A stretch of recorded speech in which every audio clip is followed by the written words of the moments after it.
Mensagem desta manhã, com a graça de Deus. Quero convidar os irmãos para a leitura da carta do apóstolo Paulo aos Romanos, capítulo 1, verso 16.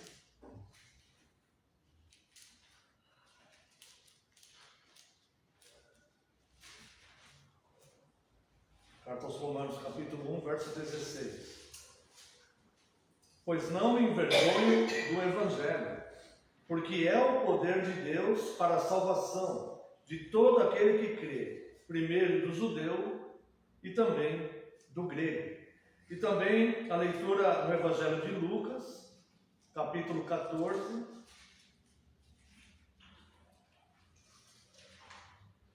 veremos a partir do verso 25.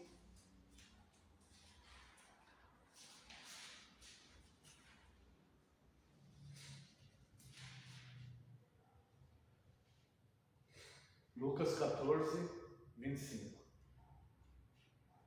Grandes multidões o acompanhavam, e ele, voltando-se, lhes disse: se alguém vem a mim e não aborrece a seu pai, e mãe, e mulher, e filhos, e irmãos, e irmãs, e ainda a sua própria vida, não pode ser meu discípulo. E qualquer que não tomar a sua cruz e vier após mim, não pode ser meu discípulo. Pois qual de vós, pretendendo construir uma torre, não se assenta primeiro para calcular a despesa e verificar se tem os meios para concluir? Para não suceder que, tendo lançado os alicerces e não a podendo acabar, todos os que a virem zombam dele, dizendo: este homem começou a construir e não pôde acabar. Ou qual é o rei que, indo para combater outro rei, não se assenta primeiro para calcular se com 10.000 homens poderá enfrentar o que vem contra ele com 20.000? Caso contrário, estando o outro ainda longe, envia-lhe uma embaixada pedindo condições de paz. Assim, pois, todo aquele que dentre vós não renuncia a tudo quanto tem, não pode ser meu discípulo. Até aqui, vamos a uma breve oração. Pai eterno e santo, nós te louvamos, Deus, pela tua grandeza, Deus. Nós te louvamos porque o Senhor é um Deus forte, o Senhor é um Deus amoroso, bondoso, o Senhor é o único e verdadeiro Deus. E o Senhor está no templo, Deus, e com todo o respeito e reverência, nós queremos ouvir a tua voz, ó Deus. Nós queremos ouvir, ó Deus, as tuas instruções e prescrições a nós. Para tanto, Deus, eu rogo a Ti que tudo que for falado aqui, Senhor, seja dirigido pelo Teu Santo Espírito, e nada, Deus, nada que não for dirigido pelo Teu Santo Espírito, nada sai dos meus lábios, somente o que for dirigido pelo Teu Santo Espírito. Por isso eu lhe peço mais uma vez perdão pelas minhas falhas e pecados. E somente, Deus, o que for do Teu desejo dirigido pelo Teu Santo Espírito, possa ser falado aqui agora. Eu clamo a Ti que envie Teu Santo Espírito para nos iluminar também a Sua palavra revelada. E que nesse momento, Senhor, eu diminua, eu desapareça e só prevaleça a minha palavra, porque a minha palavra é a verdade. Em nome de Jesus, Teu Filho amado, é que oramos. Amém.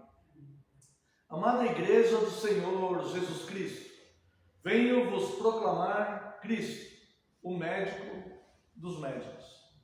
Estamos vivendo tempos de dores, tempos de inseguranças, tempos de ansiedades, tempos em que as filas para os consultórios de psiquiatras e psicólogos estão maiores do que as filas de consultório de pediatria. As pessoas adultas estão enfermas. Nós vivemos tempos doentes, onde a igreja que eu digo no geral, tem abandonado o verdadeiro evangelho, a verdadeira liturgia, a verdadeira pregação. Nós vivemos tempos sociais calamitosos, onde nós vemos dia após dia, os nossos jovens, adolescentes e até mesmo crianças sendo erotizados, se perdendo por caminhos que é praticamente trágico ver o comportamento das futuras gerações. Nós vivemos uma geração onde homens, adolescentes, não querem trabalhos pesados. Eles não querem se dedicar a trabalhos onde exige força física. Eles não querem fazer isso. Onde as moças não querem mais o santo dever da maternidade. Nós vivemos tempos onde as pessoas estão se perdendo, cada um pelos seus caminhos. E o resultado de tudo isso que estamos vendo são pessoas enfermas. Nós estamos vivendo tempos, irmãos, onde o índice de suicídio de pastores, não digo no Brasil, digo no mundo, é altamente assustador. Recentemente, aqui na nossa região, não sei se na nossa cidade, na nossa região, houve um caso desse. Um pastor que cometeu um suicídio. Vivemos tempos onde a apostasia tem ganhado terreno diante da igreja. Isto já nos era previsível, porque Cristo e os apóstolos profetizaram sobre esses tempos. São dias maus. E nós vivemos hoje, a igreja de Cristo é mais ou menos como diz Judas na sua carta: tentai salvar alguns do fogo. A igreja hoje, ela não é mais aquela igreja onde todos que vão casar, casam na igreja, onde todos batizam seus filhos e tem vários filhos e todos são batizados na igreja, onde todos estão todos os domingos na igreja, como era algumas décadas atrás. Não é mais isso. Hoje a igreja, ela não é mais um padrão de conduta para as pessoas. Hoje a igreja está tentando salvar alguns do fogo, como disse Judas. Está tentando arrebatar alguns do fogo. E ao clamor hoje, quem tem ouvidos para ouvir, ouça o que o Espírito diz para as igrejas.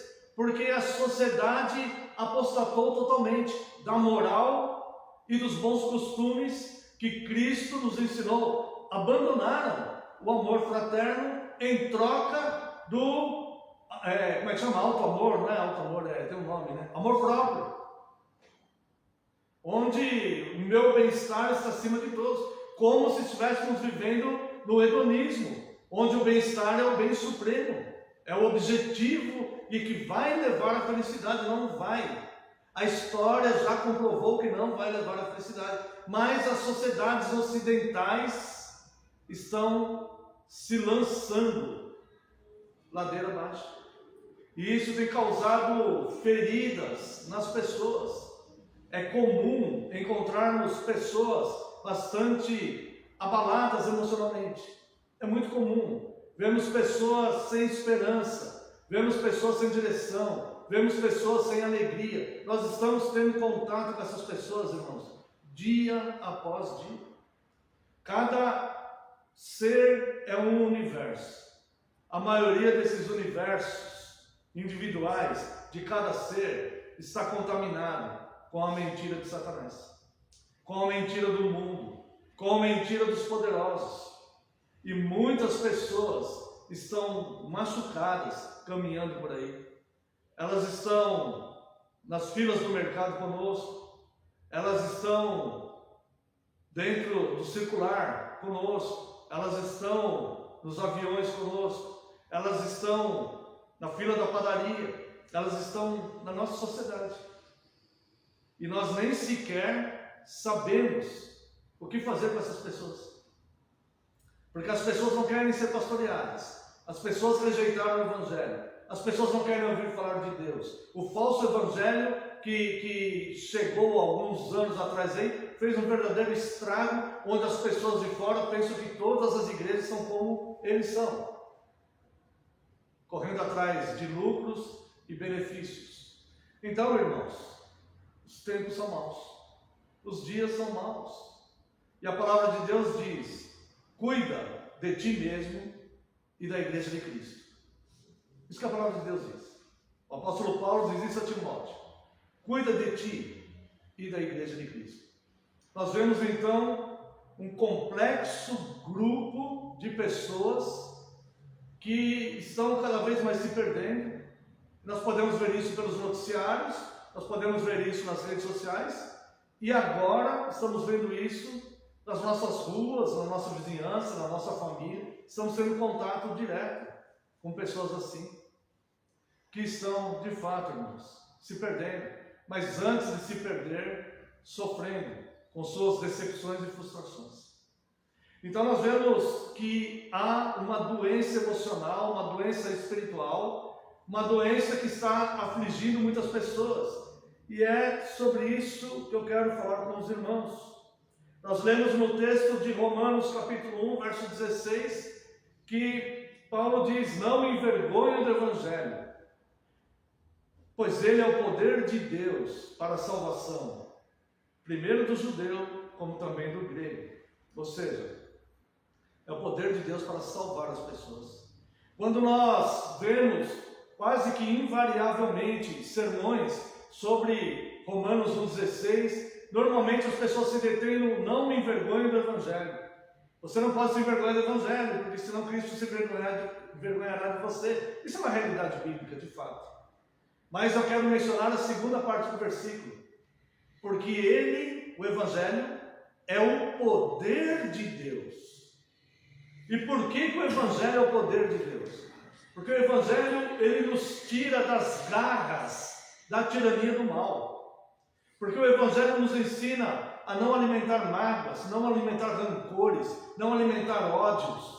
O Evangelho nos ensina a amar as pessoas, a ser compreensivo com as pessoas, a perdoar as pessoas. O Evangelho nos ensina valores altos e nobres, que se nós aplicarmos, nós seremos muito felizes de fato. Nós teremos uma consciência tranquila, nós seremos pessoas com menos, pagando menos consequências de erros, nós seremos pessoas que teremos de fato uma realização pessoal. Não um mar de rosas, como já foi dito neste culto. A Bíblia não ensina que nós seremos um mar de rosas. Teremos dificuldades, circunstâncias, momentos, deslizaremos em algumas coisas. Somos seres humanos, enquanto estivermos neste corpo, estamos sujeitos a muitas coisas. Mas nós estaremos no centro da vontade de Deus. Então o Evangelho, de fato, ele é poder, e há poder no Evangelho. E o Evangelho é a ferramenta que Deus usa para cuidar da nossa saúde emocional, da saúde da nossa alma, para que nós não entremos nesse complexo contingente de pessoas que estão enfermas emocionalmente e espiritualmente. Você vai trabalhar numa empresa, logo se identifica pessoas enfermas emocionalmente e querem que você fique como elas. Elas querem que você seja igual a elas. Elas te aconselham a serem como elas. E você olha e fala: para que eu vou fazer isso? Para que eu vou fazer isso? Para que eu vou seguir a multidão? Para que eu vou fazer isso? Quem vai me obrigar a seguir esses pensamentos que as pessoas estão seguindo hoje em dia? Por que eu faria isso? Então, irmãos, o Evangelho é a ferramenta que Deus usa para cuidar de nossa saúde emocional. Porque há doenças na alma que são muito mais perigosas do que as doenças físicas. Inclusive, doenças da alma podem levar a enfermidades físicas também. Então, eu quero dizer para os irmãos que muitas pessoas estão hoje padecendo de enfermidade emocional. E nós temos o remédio. O remédio está aqui. E que talvez nós mesmos podemos entrar nessas enfermidades muitas vezes, mas nós temos o remédio aqui. Vamos ver alguns sintomas destas doenças que abalam as pessoas emocionalmente, que contaminam o espírito da pessoa, que contaminam a alma das pessoas, e que elas chegam num ponto onde elas não veem mais saída para aquilo. Elas estão enredadas. Solidão, mesmo em meio a muitas pessoas. Frustrações, decepções, depressões, desânimos, tudo isso causado por circunstâncias da vida. E normalmente, quando armazenamos em nós, e até mesmo alimentamos muitas vezes, mágoas, ódio, vingança, rancores, perseguições, sentimentos perversos, isso destrói a gente. Isso contamina o ser humano de tal forma que o ser humano ele vai rastejar emocionalmente. Pode passar uma vida inteira rastejando emocionalmente. Pode não se ver mais como a coroa da criação de Deus. Pode não ver mais que Cristo restaura a imagem de Deus que nós perdemos na queda. As pessoas podem estar rastejando emocionalmente. Irmãos, vivemos tempos em que o inimigo das nossas almas quer afetar Deus. Ele quer entristecer Deus. Então ele usa a coroa da criação, que é o homem e a mulher, para fazer o homem e a mulher viverem humilhados, perderem a dignidade. Vocês já viram movimentos que estão se espalhando no mundo, onde as pessoas acreditam que são animais? Já viu isso? Tem até um nome, eu não sei o nome daquilo. Um acha que é lobo, o outro acha que é ovelha, o outro acha que é macaco, o outro acha que é cachorro, o outro acha que é rato, o outro acha que é um pássaro. E eles têm comunidades, eles falam, não, o meu espírito é de lobo, eu nasci no corpo errado, eu sou um animal, eu não sou um ser humano. E alguns estão chegando ao ponto de andarem de quatro, rastejando e tal. E houve uma ocorrência nos Estados Unidos, pelo menos uma, de um desses que estava lá achando que era um cachorro e mordeu um policial. Está preso por desacato, por agressão a uma autoridade pública. Então, irmãos, o inimigo está humilhando a coroa da criação de Deus para ofender a Deus. Ele sabe muito bem que está chegando o tempo dele ser lançado no lago de fogo. E ele quer fazer Deus sofrer. E Deus de fato se entristece ao ver a coroa da criação, o homem e a mulher, que ele capacitou com inteligência, com raciocínio, se humilhar a este ponto, achando que é um animal irracional. Então essas coisas sendo alimentadas na mente do ser humano, vai fazer a pessoa rastejar emocionalmente. Mesmo que ela não se considere um animal, mas ela vai se considerar sempre, ela vai sempre estar amargurada, ferida, presa a uma espécie de rancor que não consegue se libertar. E é por isso que o apóstolo Paulo diz que o Evangelho é o poder de Deus. É o poder de Deus para a salvação. Deus liberta, o Evangelho nos liberta desses sentimentos perversos que todos nós, irmãos, todos nós estamos sujeitos a eles. Por isso que nós devemos vigiar sobre as nossas próprias vidas. Então, esses sintomas são reais.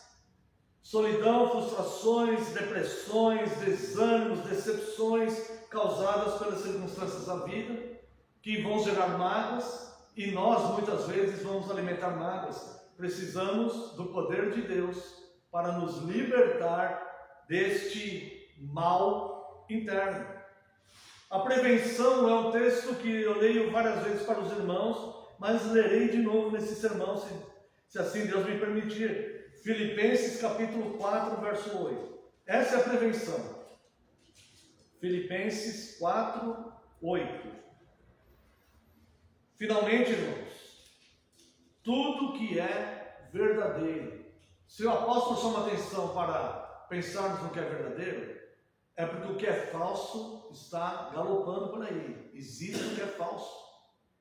Finalmente, irmãos, tudo que é verdadeiro, tudo que é respeitável, tudo que é justo, tudo que é puro, tudo que é amável, tudo que é de boa fama. Se alguma virtude há e se algum louvor existe, seja isso que ocupe o vosso pensamento. Essa é a prevenção.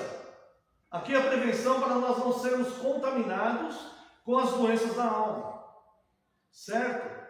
Quando nós deixamos o nosso pensamento ser levado pelo pensamento secular, das más atitudes, de fazer coisas impróprias, inconvenientes, coisas que não são respeitáveis, como diz aqui, e até mesmo crer no falso, começar a pensar no que é falso. Filipenses 4:8 é a prevenção. Mas alguns já estão contaminados e doentes. Alguns já estão passando pelo processo da enfermidade emocional. E existe a cura. A cura para essa doença está aqui em Mateus capítulo 18, verso 23. Tem duas atitudes, dois remédios que são cura para as doenças da alma. Mateus 18, 23. Por isso o reino dos céus é semelhante a um rei que resolveu ajustar contas com os seus servos. E passando a fazê-lo, trouxeram-lhe um que lhe devia 10.000 talentos. Não tendo ele, porém, com que pagar, ordenou o Senhor que fosse vendido, ele, a mulher, os filhos e tudo quanto possuía, e que a dívida fosse paga. Então o servo, prostrando-se, reverente, rogou: sê paciente comigo e tudo lhe pagarei. E o senhor daquele servo, compadecendo-se, mandou embora e perdoou-lhe a dívida. Quero ler só até aqui. A primeira atitude de cura da nossa alma é a compaixão com o próximo. Compaixão. Porque aquele homem, aqui está falando de uma dívida material.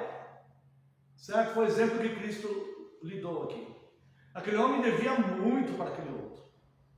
E a lei exigia, então, se ele não pagasse, podia levar a mulher dele e os filhos. Podia levar a mulher e os filhos. O credor, né? O credor poderia levar a mulher e os filhos. E ele tinha direitos pela lei de levar a mulher e os filhos daquele homem. E aquele homem entrou em profundo desespero. E ele então se ajoelha diante do outro e fala: olha, tem paciência comigo, eu vou te pagar tudo, e implora ali que ele não faça isso. O homem, eles estavam parados pela lei, o credor. Eles estavam parados pela lei. E ele poderia simplesmente destruir a vida do outro, porque ele ia pegar a mulher do outro, ia pegar os filhos do outro, ou seja, tudo que ele tinha de mais precioso para ele, que era a sua esposa e seus filhos, e lançá-lo na cadeia. Ele ia ficar preso lá ainda pela dívida. Mas aquele homem sentiu compaixão. Compaixão é se colocar no lugar do outro, sentir a dor do outro, sentir que isso poderia ter acontecido conosco também. Então, nós não somos melhores do que os demais. Então ele teve compaixão. E a segunda questão que cura a alma, que a primeira é a compaixão das pessoas, é nos importarmos mesmo. Nos importarmos, não importa como nós estamos, é nos importarmos. E a segunda é perdoar. E ele perdoou a dívida daquele homem. O perdão é fundamental na existência humana. Se você não consegue perdoar, você vai rastejar emocionalmente. O perdão, eu sempre falo isso, né? O perdão, ele faz mais bem para quem perdoa do que para quem é perdoado. Porque quem não perdoa, aquilo vai contaminando, vai corroendo. É como um câncer, irmãos. É como uma ferrugem, é algo que não para, é algo que não estanca, vai daria pior. Você vê uma pessoa que não perdoou uma ofensa hoje, daqui 30 anos, você encontra aquela pessoa amargurada com aquilo ainda. O outro, exatamente, é uma doença. Isso, às vezes dá doença física e tudo mais. Às vezes a outra pessoa, a pessoa que não foi perdoada, nem lembra mais, está vivendo bem, está feliz, está tranquila. E aquela está ali. Entendeu? Então o perdão é uma atitude que Cristo nos ordena e deve ser feita. E quando Cristo nos ordena o perdão, ele fala: perdoai-vos mutuamente uns aos outros. O que quer dizer isso? Quer dizer que nós não temos que ter o sentimento de ser nobres porque nós perdoamos alguém, mas é nosso dever perdoar e sabemos que vamos necessitar do perdão de alguém também. Da mesma forma que aquela pessoa necessita do nosso perdão, nós também ou já necessitamos, ou necessitamos atualmente, ou necessitaremos no futuro do perdão de alguém. Porque este homem aqui, que foi perdoado, depois encontrou um outro. Todos conhecem a parábola, né? Verso 28, saindo porém aquele servo, encontrou um dos seus conservos que lhe devia 100 denários, uma dívida muito menor. E agarrando-o, sufocava, dizendo: paga-me o que me deves. Então o seu conservo, caindo-lhe aos pés, lhe implorava: sê paciente comigo e te pagarei. Da mesma forma que ele fez com o outro, que perdoou ele. Mas agora ele não quer perdoar. Ele, entretanto, não quis. Antes, indo-se, o lançou na prisão até que saudasse a dívida. Agora veja como isso causou tristeza. Vendo seus companheiros o que se havia passado, entristeceram-se muito e foram relatar ao seu senhor tudo o que aconteceu. Então o seu senhor, chamando-lhe, disse: servo malvado, perdoei-te aquela dívida toda, porque me suplicaste. Não devias tu igualmente compadecer-se do teu servo, como também me compadeci de ti? E indignando-se o seu senhor, o entregou aos verdugos, até que lhe pagasse toda a dívida. Assim também meu Pai Celeste vos fará, se do íntimo não perdoardes cada um a seu irmão. Então, veja o poder de Deus aqui para salvar. Veja o poder de Deus aqui para salvar. Não é tão complicado. É perdoar o próximo, assim como nós precisamos de perdão. Não sinto vontade. Não, com certeza não. Mas o perdão não é sentimento. O perdão é atitude. Senhor, eu perdoo aquela pessoa. Eu vou perdoar aquela pessoa. Toma a decisão de perdoar aquela pessoa. Não vou ficar mais me martirizando pelo mal que ela me causou. Vou perdoar. Está perdoado.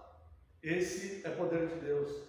Então veja que existe a prevenção, que é pensar em tudo que é puro, verdadeiro, bom, que é alguma virtude, que é algum louvor. Existe a cura para a doença da alma, que é olhar as pessoas com compaixão, compadecer-se das pessoas, não se tornar uma máquina. Nós somos seres humanos, nós acertamos e erramos na vida, como todo mundo. Nós não somos máquina, nós não somos superiores aos outros, infalíveis, todo mundo erra e nós não. Nós não somos assim. Não somos. Quem dera fôssemos infalíveis. Um dia seremos infalíveis. No céu não pecaremos mais. Mas enquanto nós estivermos com este corpo, quando nós nos desligarmos deste corpo, nós não pecaremos mais. Mas enquanto nós estamos neste corpo, nós erramos. Falamos alguma coisa que magoou alguém. Pisamos no pé de alguém dentro de uma condução lotada. Erramos, intencional ou não intencionalmente. Não devemos errar intencionalmente, né? Mas somos todos iguais. Todos nós somos iguais. E todos nós precisamos de perdão. Todos nós precisamos de compaixão. Todos nós precisamos de alguém, que alguém nos estenda a mão em algum momento. Nós não vivemos sozinhos. Nós não somos super-homens, mulheres maravilhas. Nós não somos isso. Isso aí é o campo da ficção. Nós somos seres miseráveis que herdaram o pecado de Adão. Nossos pais nos conceberam em pecado e nós recebemos a graça do Evangelho e agora lutamos contra nós mesmos. Mas agraciados pela misericórdia de Deus para seguirmos em frente. É isso que nós somos. E um dia viveremos em eterna graça e harmonia, e alegria verdadeira, e paz verdadeira, e essas doenças emocionais não nos atingirão mais. Então, o remédio, quando a nossa alma, quando o nosso emocional está doente, é nos compadecermos do outro. Não importa. Compadecermos do outro. No texto que Cristo ensinou aqui, o homem devia de fato para o outro. Ele devia para o credor. E o credor tinha direito de levar a mulher e os filhos dele e lançá-los na cadeia. Ele tinha direito de fazer isso. Mas ele se compadeceu do outro. Ele se compadeceu do outro. Então, não vamos perder a nossa humanidade. Nós entendemos o outro. Nós compreendemos o outro. Certo? Então, precisamos do perdão mútuo. Eu perdoo, ela me perdoa, eu perdoo o outro lá me perdoa, e por aí vamos. Assim somos. Segunda questão é compaixão e perdão. O terceiro remédio para a cura está no texto que nós lemos de Lucas, capítulo 14. Quero convidar os irmãos a voltarmos lá. Lucas capítulo 14, verso 33. Esse aqui é o terceiro remédio para a cura das doenças da nossa alma. Primeira cura, compaixão. Primeiro remédio para a cura, compaixão. Segundo remédio para a cura, perdão. Terceiro remédio para a cura, renúncia. Olha aqui, verso 33. Assim, pois, todo aquele que dentre vós não renuncia a tudo quanto tem, não pode ser meu discípulo. Irmãos, cansei de ver pregações, ensinos, meditações aqui dizendo sobre bens materiais. Tem que renunciar a sua conta do banco, tem que renunciar a sua casa, tem que renunciar ao seu emprego, tem que renunciar ao carro, o último tipo lá que você quer comprar. Não é isso que está falando aqui. Simplesmente não é isso. Aqui está falando de coisas interiores, valores interiores do ser humano. Grande multidão, verso 25, grandes multidões o acompanhavam e ele, voltando, lhe disse. Ninguém perguntou nada para Cristo. Tinha uma multidão acompanhando ele. Ele falou: vou ensinar a multidão. Vou situar essas pessoas. Vou dar uma âncora, uma bússola, uma direção, um seguro para essa multidão. Vou ensinar eles graciosamente, voluntariamente. Quero beneficiá-los. Vou cuidar deles. Vou mostrar a verdade para eles. Uma multidão seguindo Jesus olha, e se alguém vem a mim e não aborrece seu pai, mãe, mulher, e filhos, irmãos e irmãs, e ainda a sua própria vida, não pode ser meu discípulo. Como assim? E qualquer que não tomar a sua cruz e vier após mim, não pode ser meu discípulo. Não estou entendendo. Qual de vós entenda a simplicidade da organização? E veja como o reino de Deus é algo organizado. Não é algo abstrato, é algo organizado. Aí ele fala isso para as multidões, mas eu não estou entendendo, por que o senhor está falando isso? Eu não entendi nada. Pois qual de vós, pretendendo construir uma torre, não se senta primeiro para calcular a despesa e verificar se tem meios para concluir? Isso aqui é uma organização e uma prevenção, para não suceder que, tendo lançado os alicerces e não a podendo acabar, todos os que ouvirem zombem deles, dizendo: este homem começou a construir e não pôde acabar. Aí as pessoas começaram a entender um pouquinho. Não, é necessário, para seguir Cristo, é necessário ter um mínimo de planejamento, um mínimo de organização. Não é algo, vou que minha vida vai virar mar de rosas, vou curar todo mundo, não tenho mais problema financeiro, nunca mais vou pecar, vou ser aquele... Não, existe aqui um padrão organizado que ele fala, certo? E aí ele dá um outro exemplo. As pessoas agora começaram a entender um pouco, e ele fala: olha a loucura que vocês estão querendo fazer, me usando como pivô, falando que estão me seguindo. Olha a loucura que vocês querem fazer. Uma multidão dessa me seguindo, daqui a alguns anos a maioria vai estar no inferno. Mas vão falar, estava lá seguindo Cristo. Não estava. Estava andando atrás dele, mas não estava seguindo ele. Não estava seguindo seus pensamentos. Não estava seguindo sua moral. Não estava seguindo seus ensinos. Não estava seguindo o caminho que leva para o céu. Estavam lá. É Cristo, vou lá ver Cristo. Estamos indo lá. Quem sabe ele multiplica pão para mim. Quem sabe ele cura minha sogra. Quem sabe ele ressuscita o meu sobrinho. Quem sabe ele cura minha lepra. Estamos seguindo a si próprio. Mas andando atrás de Cristo. E aí Cristo então pega e fala: ou qual é o rei? Olha a loucura que vocês estão fazendo. Ou qual é o rei que indo para combater outro rei, não se assenta primeiro para calcular se com 10.000 homens poderá enfrentar os que vêm contra ele com 20.000? Caso contrário, estando o outro ainda longe, envia-lhe uma embaixada pedindo condições de paz. Não é mais sensato isso? Se você é um rei e você tem 10.000 soldados no seu exército, e você quer combater outro rei, só que o outro tem 20.000, não é mais sensato pedir uma embaixada de paz? Vamos ficar em paz? E torcer ainda para o outro aceitar? Então, agora como que um ser humano que está num corpo exposto ao pecado quer brincar com o mal? Vai ganhar? Como? Como que um ser humano que está num corpo desse, perecível, que vai decompor numa cova, como que ele quer ganhar o mundo?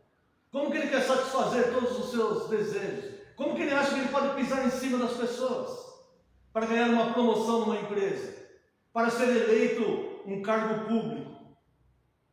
Ou se ele é um policial, por que ele acha que ele pode extorquir um comerciante? Quem é o homem que daqui a algum tempo vai estar padecendo numa cova e espiritualmente vai estar clamando: Senhor, molha, pede para um dos teus servos que está no paraíso com o Senhor, molhar o dedo em água para colocar na boca dos meus entes queridos que estão lá, ou na minha boca, ou manda avisar lá para os meus entes queridos que existe esse lugar, que o fim de todas as coisas é isto. Quem é o rei que vai mandar uma embaixada de guerra, que vai declarar guerra a um exército muito mais forte que ele? Como que a gente vai brincar com coisas que a gente vai perder o controle? Como vai ser isso? Como que essa igreja aqui vai querer brincar com falsas crenças ou pecado? Ou para aumentar o número de membros, trazer cenas para cá, para agradar pessoas? Onde isso vai parar? Qual será a consequência disso? Como vamos brincar com algo que é mais forte do que nós? Muito mais sensato ficar onde estamos. E aqui, depois Jesus vai dizer: assim pois, todo aquele que dentre vós não renuncia a tudo quanto tem, não pode ser meu discípulo. Está percebendo que nessa narrativa, Cristo, ele não está falando de bens materiais aqui. Ele não está falando de casa, cavalo, carruagens, né? Essas coisas que eles tinham lá, túnicas, bordadas. Ele não está falando sobre isso.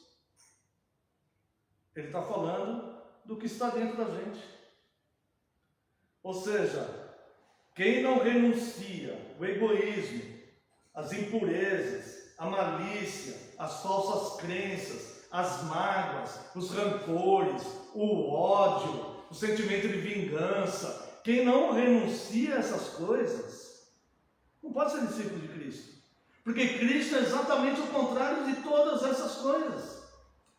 Quem não renuncia às heresias, quem não renuncia às profanações nos cultos, quem não renuncia o falso evangelho, quem não renuncia os falsos mestres, quem não renuncia os charlatões em nome da fé, não pode ser discípulo de Cristo. Mesmo que chova milagres todos os dias na vida da pessoa, como disse Lutero. Não pode, não dá, é incompatível, é um extremo contra outro extremo, não vai dar. Vai construir uma torre? Calcula primeiro, se você vai poder. Antes de pôr a mão na arada, vê primeiro se você vai arar a terra mesmo. Quer fazer guerra contra outro reino? Calcula primeiro se o exército do outro não é mais forte que o teu.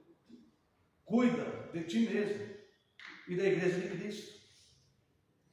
Porque as doenças da alma existem e elas surgem exatamente desses nossos sentimentos que ficam dentro de nós e que afloram e que acontecem essas coisas. Então, irmãos, a cura para as doenças da nossa alma é compaixão. A prevenção é nós pensarmos no que é bom e verdadeiro, nos dedicarmos a isso, o que é bom e verdadeiro, o que a palavra de Deus fala, o que é certo, o que é santo, o que é verdadeiro, o que é bom. Vamos nos dedicar a isso. Já passou, já caiu na doença, está na doença, então agora precisa de cura. Compaixão com os outros. Compaixão com os outros. Nós precisamos ter compaixão com as pessoas. Perdoar as pessoas. Nós precisamos perdoar. Nós precisamos que as pessoas nos perdoem. Precisamos que as pessoas nos perdoem. Eu preciso ser perdoado por pessoas. Eu preciso de perdão. Pode ser que hoje ainda eu fale algo, eu faça algo que eu vou precisar que alguém me perdoe. Eu nem sei disso. Nem disso eu tenho controle. Não quero fazer isso, né? Não tenho a intenção de fazer isso. Deus permita que eu não faça isso. Mas se você falar para mim assinar um documento agora, garantido, eu não posso. Porque eu não sei como vai ser meu dia. Eu não sei o que eu vou falar, não sei o que eu vou fazer, não sei o que eu vou pensar. Olha o ser humano.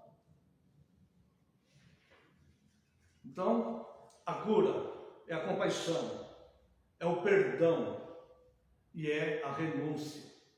Mas, além da prevenção, além da cura, nós precisamos da cicatrização da alma.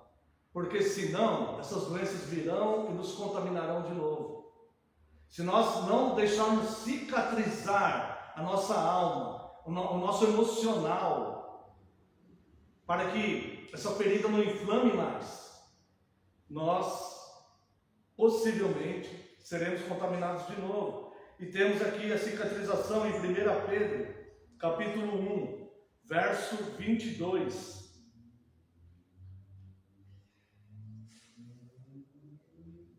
Tendo purificado a vossa alma pela vossa obediência à verdade, tendo em vista o amor fraternal, não fingido, amai-vos de coração uns aos outros ardentemente, pois fostes regenerados, não de semente corruptível, mas de incorruptível, mediante a palavra de Deus, a qual vive e é permanente.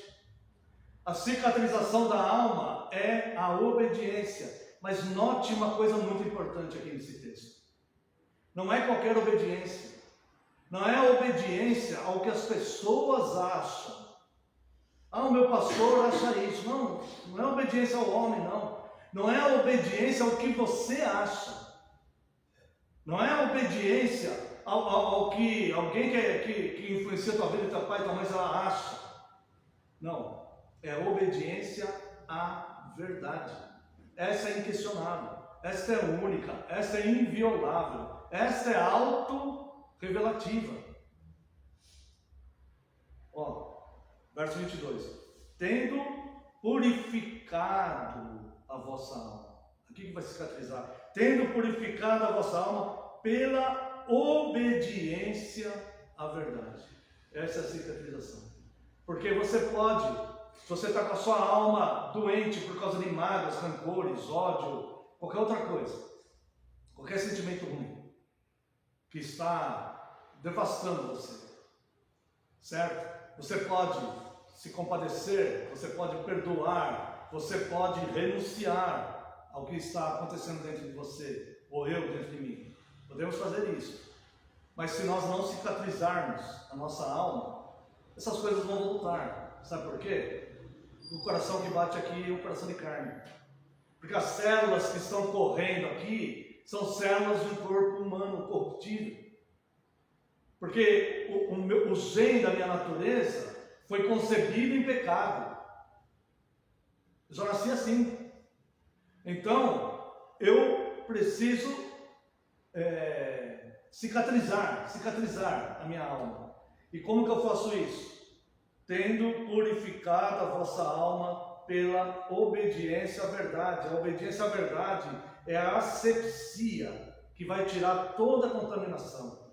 É o antibiótico contra a inflamação do mal que está na minha alma, contra os sentimentos perversos, e vai me conduzir dentro dessa pureza a olhar de fato Cristo, entender o que ele falou: olha, vocês que estão me seguindo aí, quem não renunciar a tudo que tem, não pode ser meu discípulo.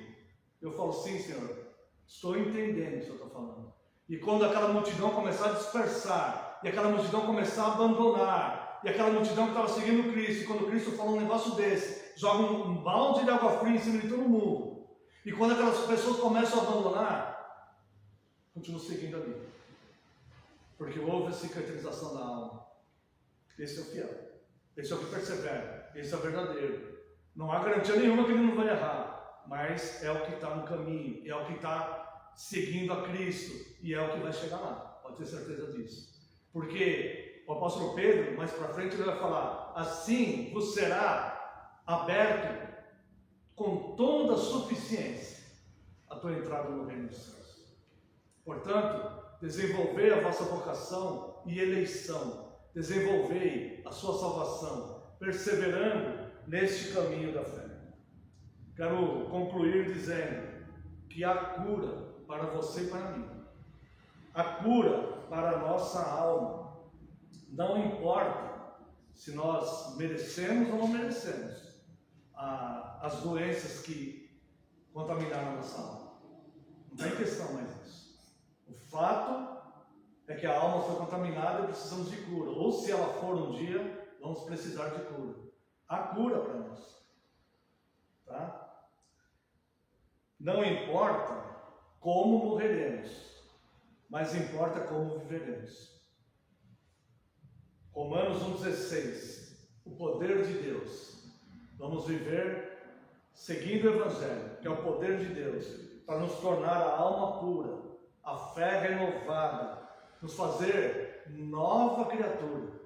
Somos nova criatura, nova vida, pois Ele nos tirou do império das trevas e nos transportou para o reino do Filho do seu amor, a saber, Cristo, aquele que viu a multidão seguindo e falou assim: quem não renuncia a tudo quanto tem, não pode ser meu discípulo.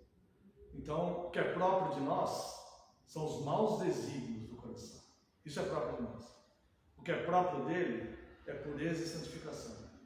Então, a multidão vai dispersar. Pode ter certeza disso, que a multidão vai dispersar. Mas vamos tentar arrebatar alguns do fogo, seguindo Cristo. Nem que voltemos a ser 12 de novo. Amém.